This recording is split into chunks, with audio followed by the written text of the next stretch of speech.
Hi everyone, I hope you're doing well. Today I've got something really important to discuss regarding this week's final presentation. It's a news article that caught my attention and I believe is worth sharing with you. The headline and story really struck a chord with me because last week we discussed internalized stigma and how destructive it can be towards marginalized groups. This news article was from BBC and it expresses the hate LGBTQ plus couples faced in India from both society and sadly their own families. Manoj, I hope I'm pronouncing that correctly, who was born a female, identifies as a transgendered male, and at 17 years old, he thought it would be time to reveal his true identity to his family, including his relationship with his girlfriend Rashmi. Unfortunately, his family was not accepting of this gender identity and his relationship with another person of the same biological gender. To make matters worse, Manoj's family withdrew him from school in one of India's most poorest states and forced him to marry a man twice as old as Manoj, and also physically abused him. Manoj was quoted in the article that he did not expect his own family that would retaliate and threaten to kill him to protect their own name. Manoj and his girlfriend and millions of other LGBTQ plus individuals like them experienced stigma leading to violence, hate crime, and being ostracized from their communities. One census in 2011 underreported that only 500,000 people identified as transgender in India. There are many laws now that protect the LGBTQ population in India, but violence and stigma from families is more of a challenge. Previous decades of laws and other discriminating ordinances passed exacerbated the systemic stigma against LGBTQ and made their lives difficult as their own families perceive those values against LGBTQ, whether it's from the media, the government, or their religious beliefs. Luckily for Manoj and his girlfriend, they were able to find a support group for transgender people in India, and Manoj could escape his sadistic family.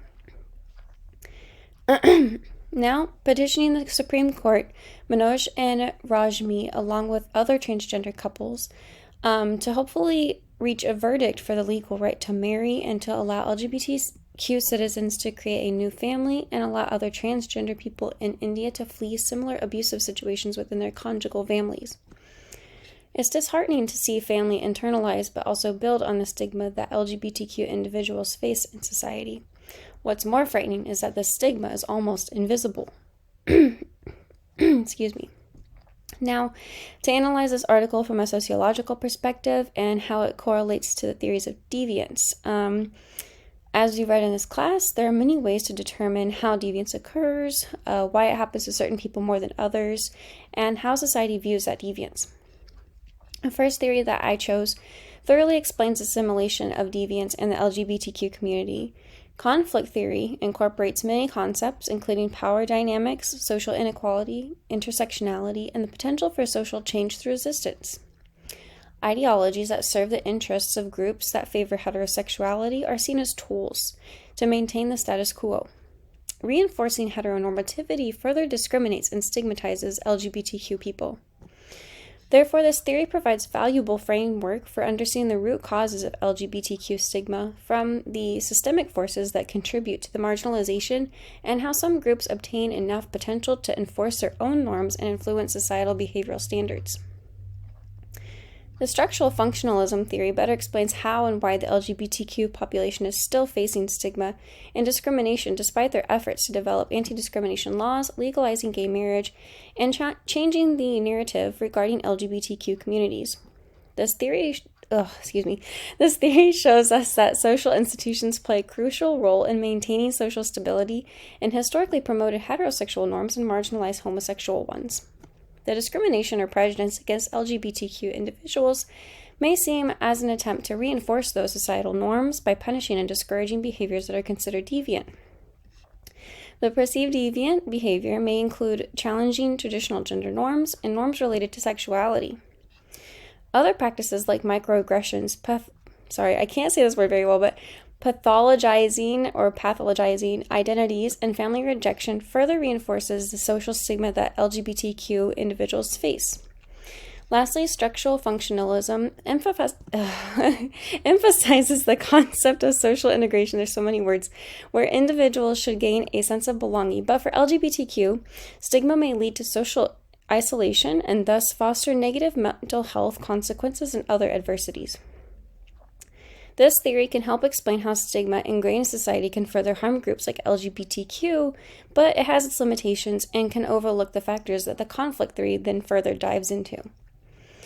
Both of these theories, I think, best explain the BBC article because it illustrates the historical origins of LGBTQ discrimination, like Manoj had faced in India, and elaborates on how unaccepting families and communities exacerbate this stigma, and that the LGBTQ movement is about challenging the oppressive power structures. Through these theories, we can also understand that the perceived deviant behavior Manoj and Rajmi and other LGBTQ Indian couples are accused of doing is tied to society applying heterosexuality as a default and normal sexual orientation. This stigma is related to a few social issues, including gender inequality, homelessness, adverse mental health, hate speech, substance abuse, and educational disparities. While the primary impact of the stigma influences is on gender inequalities, it can also intersect with aforementioned social problems, and those can occur. According to the SAMHSA, LGBTQ individuals are 2.5 times more likely to experience depression, anxiety, or other mental health illnesses rather than their heterosexual counterparts. Globally, the LGBTQ community is most severely affected by gender inequality due to stigma that pushes that heteronormativity. Creating formal social control, such as laws, is crucial to impose penalty on individuals who engage in stigmatization of LGBTQ and other marginalized communities. Legislation made to protect and give these groups opportunities will need to be greatly supported to combat all stigma. Encouraging awareness with informal social control involves recognizing that internalized stigma and oppression from the home can be equally detrimental to this group, just as discriminatory practices from social institutions. I am hopeful that Manoj and the rest of the LGBTQ community will gain marriage equality, and that more transgendered Indians will have a safe and caring community ready to provide assistance, especially in the event of abuse, such as Manoj. It is time that the Supreme Court recognizes all relationships, regardless of gender and sexuality, and that are capable of obtaining a lawful marriage.